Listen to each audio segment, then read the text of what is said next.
Okay, let us now resolve this very system on the board. We have a system on the board. Now, how can we really do this? We have to look for T1 and T2. There is a rope here, there is a rope here, and there is a force here, which is tension force, and there is also a force here, which is also tension force. This one is T1, this one is T2.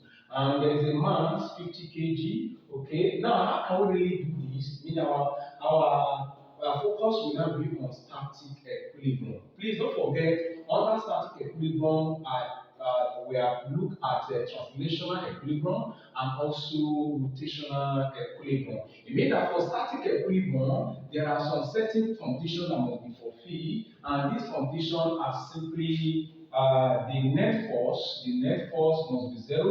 It means that under this net force, we have the sum of the forces in the y direction, which is zero, and also the sum of the forces in the x direction will also be zero. Now, for the second condition, it means that the sum of the torque must also be zero. This one has to do with translational equilibrium. This one has to do with translational equilibrium. Why for this very one here, this one has to do with rotational equilibrium.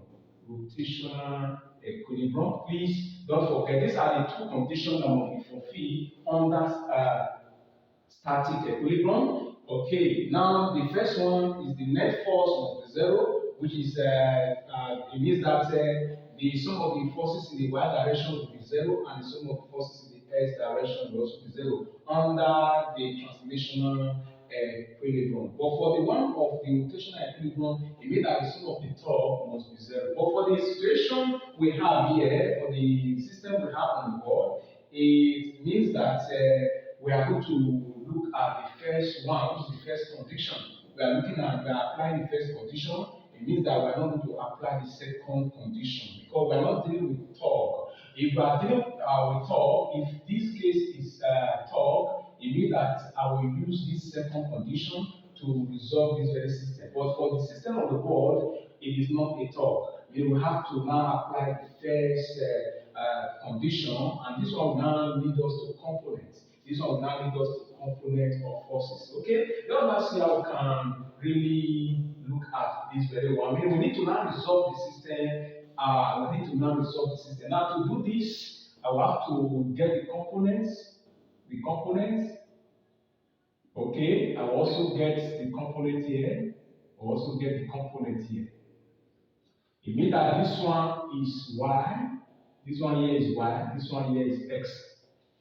Okay, for this, see, there is a tension force here, please don't forget, and there is an angle here. This T1 is making an angle here, and don't forget that if here is 60, here will also be 60 degree alternate angle. Please don't forget that Z angle, because if you look at this very position here now, it's a Z angle, and Z angle are equal. They are simply referred to as an alternate angle. It means that if here is 60 degree, it means that this one will also be 60 degree. It means that they are equal. This is simply alternate angles. Okay, it means that for this one now, if here is 60 degree, meaning here will also be 60 degree. Okay, that one is okay there. Now, it means that T1 will have effect on this Y, we also have effect on X. It becomes T1, here becomes T1 sine 60 degree, and Y here is T1 cos 60 degree. Okay, how I will also resolve this very one here. I need to also resolve this one.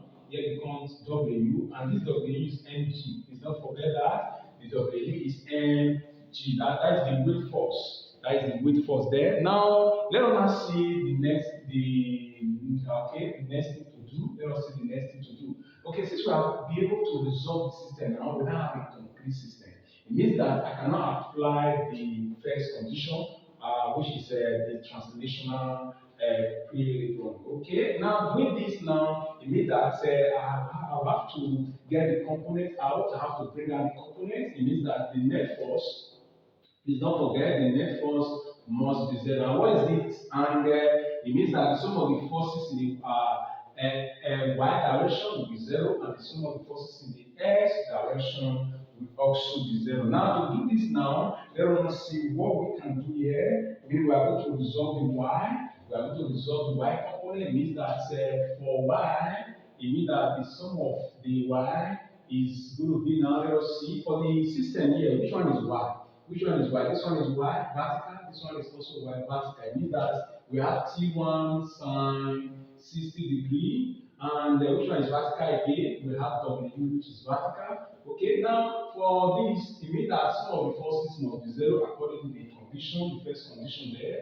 It means that now for this one, because of T1 sine 60 degree minus W. Okay, now I can take W over, become what? W equal T1 sine 60 degree.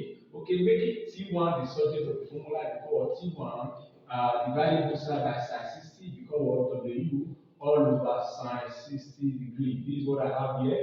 This is what I have here. It means that my W is simply mg. Please don't forget, it's simply mg all over sine 60 degree. Now in this case now I cannot substitute. Because T1, what is my n? Because we are given 50 kg here, that's the mass. It means that here is 50 times what the g. Please, we are going to take g. Don't forget that for g, we have two values for g. Please don't forget. We have two values for g. That is 9.8 meter per second square, or we approximate become 10 meter per second square. Please take note, but I will use this very one here. I'm going to use this very one, the first value. It becomes what now? 9.50 times 9.8 all over the sine of 60 degree is 0.8660. Use your calculator and you get that. Okay, now for this one, you can say T1 by multiplying the numerator. I will have 490. I will have 490. That is a 50 times 9.8 because of 490 divide 0.8660. Now dividing this one, we are going to have 565.8 Newton. Just use your calculator. Use your calculator and confirm that. It means that for the value of T1 now, we have 565.8. 565.8, that is the value there, 565.8 Newton. Please don't forget we are dealing with tension, therefore the unit for force is Newton, therefore we have to leave our answer in Newton. Now, okay, let us now see, now we have been able to resolve the Y component, let us now also resolve the S component. It means that the sum of the forces in the S component based on the net force, it means that it will also be zero. But then look at the S direction, the S component here, meaning this one is S, this one here is X.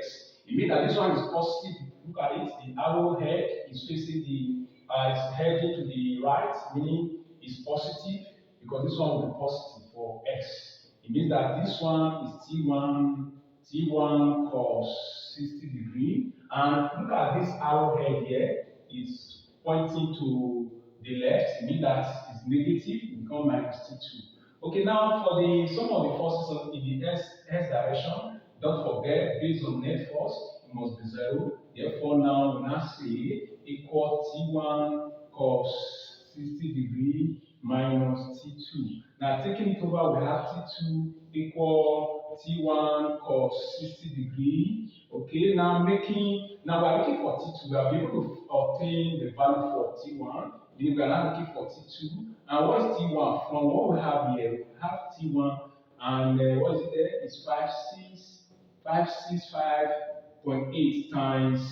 This one here is cos 60 degree, and cos 60 degree is 0.5. Please don't forget, cos 60 degree is 0.5. Now when you multiply it now, you are going to have T2 equal 282.9 Newton. 9 Newton. That is what you have there. This one becomes a value for the T2. Okay, I think at this point we can have, I think we can stop at this point.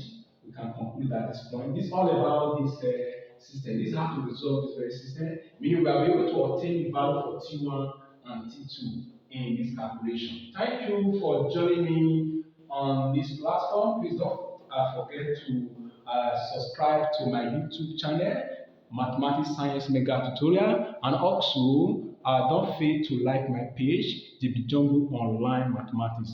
All the best.